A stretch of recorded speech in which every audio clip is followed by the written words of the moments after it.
be all fun and games with my twin Nadia. We did everything together, watched cartoons, played games, and even wore identical clothes. We were so alike, even our parents got mixed up. But as we grew older, things changed. We started liking different things, and by the time we were in 5th grade, everyone saw that Nadia was way smarter than me. Mom was a university teacher, and she was always talking about Nadia's good grades to everyone and giving her extra lessons. She tried with me once, but when I didn't understand quickly, she just sighed. Some kids shine, others don't. It made me feel bad. Nadia's study sessions grew longer, and our playtime disappeared, like our matching outfits. How about a cartoon break? For old time's sake. Can't. Mom thinks they're just a distraction now. And then, Mom started giving me more and more house chores. At first, I didn't mind helping, but then I noticed she was doing it on purpose to keep me away from my sister. Leave your sister alone. She's studying. Go wash the dishes. But I just wanted a little help with my math. Ask your teacher for help. Nadia's busy, and those dishes aren't going to wash themselves. And after that, you can organize your closet. If you can't manage that mess, you're not gonna get very far ahead in life. You don't always have to be like that. It's all right, Christina, honey. Let's go do the dishes together. Nadia and I were growing distant. Mom paid me no attention, and she and Dad fought a lot, mostly about the way she treated me. And I couldn't help feeling that I was the reason our family was tearing apart. Eventually, Mom and Dad split up, and I ended up moving out with Dad to a really dingy apartment. Look on the bright side, honey. Adventures await us. Adventures, huh? More like nightly mouse marathons and indoor rain. This place just needs a little love, and you can choose the decor. Pink for your room? Maybe black, just like my future. Surprisingly, I came home to find one wall in my room painted black. Dark moments show us how the little things can shine. He put bright flowers against the black wall. Notice how the colors stand out now? It's pretty, I guess. You'll understand someday. Always look for the bright spots. Positive thinking was tough, especially with school growing weirder by the day. Everyone at school thought of me as the other dumb sister. Even my teachers seemed to feel sorry for me. Christina, maybe put in some extra effort. You might surprise yourself. Sure, I'll ask Mom for help. Oh wait, she's too busy with her star student. I left the classroom upset, and I heard Nadia's voice behind me in the hallway. What's wrong now? Just another day of me growing tired of being compared to you. It's not my fault. I just keep to myself. It must be nice not worrying about anyone else. I was walking off, but Nadia grabbed my arm. Hey, listen, I know you're upset, but there's something I can't tell you right now. It's why I am the way I am now. Please trust me, or maybe you're just self-absorbed, and that's some stupid, mysterious lie you made up to make yourself sound more interesting. Well, it's not working, cause not interested. Later, Nadia went to a fancy school after all, and after that, I hardly saw her anymore. Even when I visited Mom's place, Mom was always too wrapped up in her own world, and I couldn't help but notice that among the family photos on the walls, there wasn't a single one of just me. On my 15th birthday, Dad had a big grin and said he had a surprise for me. Guess what? I've got a girlfriend. She's Italian and she owns a pet shop. Let's go see it. Vanessa's super cool. You'll see. We walked into the pet shop, and it was like a jungle. Instead of puppies and kittens, there were snakes and big bugs. Holy moly, what is this? Vanessa had a big snake around her neck and smiled. That's just Ziggy, my whip scorpion. He's nice once you get to know him. Vanessa was full of energy and made the scary animals seem cool. And this majestic creature is Mr. Bean, the python. He's quite a gentleman. I thought I was the man in your life. Oh, you are. But Mr. Bean here is the silent type, and he never complains about my cooking. The way they were flirting with each other was so cringy. On the drive back, Dad wouldn't stop talking about Vanessa, and it was too much. Dad, I like Vanessa, but I'm not ready for a new mom. He looked sad, but I had to say it. Next time he invited me out with them, I said no. It felt like everyone was moving on except me. Dad had Vanessa, Nadia was busy being smart, and here I was feeling stuck and unnoticed. Vanessa, the snake lady, started hanging out at our place a lot. One afternoon, she was trying to bake a pumpkin pie, and she dumped a whole bag of flour on the floor and then tripped over the cat. I couldn't help laughing, even though I was trying to ignore her. After some time, Vanessa plopped a piece of pie in front of me, raising an eyebrow. Truce? She asked, and honestly, it smelled too good to ignore. Look, I know you don't like having me in your dad's life, and honestly, I never saw myself as a stepmom. I'm more like a free spirit, you know? But hey, your dad's got my heart doing cartwheels, so let's try to be friends, huh? I'm not like your typical stepmom witch type. Does that mean you won't give me a hard time for eating junk food? I'm the one offering pie for lunch, aren't I? Okay, she was quirky, and she had a point. Later on, I found myself helping her cook, and Dad got all teary seeing us getting along. Turns out, Vanessa was kinda cool to have around, but I still felt a bit like I was on the sidelines of everyone else's game. One day in my room, I noticed the flowers next to the black wall looking sad, their petals falling. Time for new flowers. Fresh flowers had become my thing. They cheered out the room. At the flower shop, I met Mrs. Garcia for the first time. She was super cool, zipping around in her wheelchair, arranging bouquets with the biggest smile. Pick whatever makes you smile, Christina, she said, handing me the brightest bunch. I walked out of the flower shop, super happy with my new flowers. I wasn't looking where I was going and didn't see a bike coming. It knocked me over, and I blacked out. I woke up in a hospital bed, and Nadia was there looking super worried. She ran off to find Dad as soon as I opened my eyes. The doctor said I'd hit my head pretty badly and was out for 3 whole days, but they checked me over and said I could go home. Back in my room, something about my flowers caught my eye. They seemed cooler somehow. I grabbed a pen and paper and started drawing, really getting into all the shapes and patterns I could see. What's up with you? Did you know flowers are kind of like math? They've got these patterns that are all just cool. Nadia looked at my drawings and turned white as a ghost. No way. Here, try these math problems. Stuff that used to look like alien code suddenly just made sense. I even solved the complex equations. Did my brain just level up or what? We gotta tell Mom. Like she'd care to check on me. She's not heartless, okay? She was actually worried. Don't defend her. You don't know everything. Then tell me. I told you. I can't. Ugh, then just go ahead and leave. I don't even want to know your stupid secret. Later, when Mom popped by, she barely glanced at Dad and Vanessa and came straight to me with a stack of papers. Time for a little test, Christina. After I finished, she examined the papers and just said, pack up. You're staying with me now.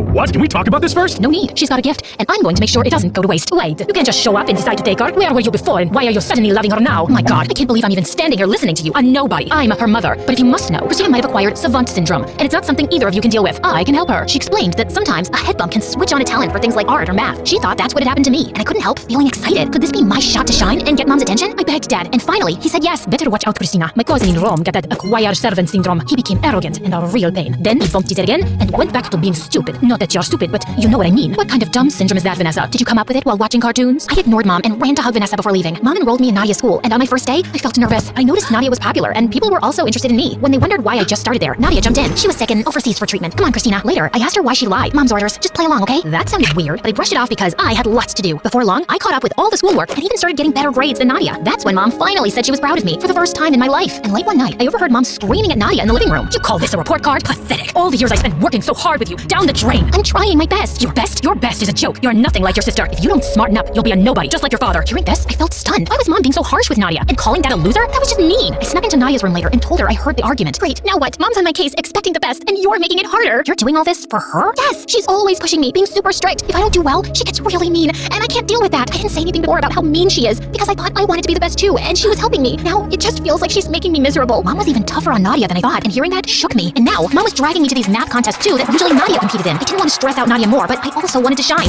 Was that so bad? And soon, I was winning the math contests with record-breaking results. People started calling me a genius. Reporters interviewed me, I got my pictures taken, and I even spoke at Mom's university. All that praise and validation should have felt good, but somehow, I still felt empty inside. This isn't what I wanted. Ugh. That weekend, I needed to clear my head, so I visited Dad. On the way, I stopped by the old flower shop. Mrs. Garcia was there. Hey, Christina, what's new? How are you feeling now after the accident? And catching up with her, I spilled out my whole story. She was putting together a bouquet as she listened. Then she looked up and said, "You know, Christina, a flower doesn't worry about being the tallest or the brightest in the bunch. It just grows at its own pace. It's kind of like us too." Suddenly, it made sense. Being myself was enough, whether I was winning math contests or not. Dad, Vanessa, and my friends didn't care about any trophies. They just liked me for me. They always had. Mom was the one caught up in who was the tallest, brightest flower. But Mrs. Garcia saw something else. A garden where every flower mattered. Seeing Nadia so unhappy, just trying to please Mom, made me sad. I used to be jealous, but not anymore. And I decided that something had to change. I got Dad and Vanessa on board, and we cooked up a plan. We just needed the perfect time to kick it off. That chance came during a live TV interview with me and Mom. The host asked me what it was like growing up with a ton of books. She loved it. Actually, that was Nadia. She always had her head in a book and never got to have any fun. The crowd was shocked, and Mom got stiff. I wasn't the bookworm. My smarts came after a head bump. You mean the illness you had? That's just Mom's story. She didn't want to acknowledge she had a dumb kid, I guess. Be quiet. I won't, and I don't care about winning math contests. Nadia doesn't either. We're done trying to please you. With that, I walked off and went backstage to find Nadia. Why'd you do that? Mom didn't bat an eye when she separated us, ruined her marriage, and used you to become popular. She ignored me all my life, and now she's using me. Nadia, we deserve better. Aren't you tired of being Mom's puppet? Come with me. We bolted before Mom could stop us. Dad was outside, ready to whisk us away. You can't take my kids. They're old enough to choose. Or do you want to take this up in court? Mom looked furious, but she stayed quiet, and we went home. Vanessa had a lovely dinner waiting, and it felt like a fresh start. And Nadia started helping Vanessa with the snakes, and it seemed to be her calling, working with those slimy creatures. As for me, I'm still figuring things out. But for now, I'm just happy with the good stuff around me.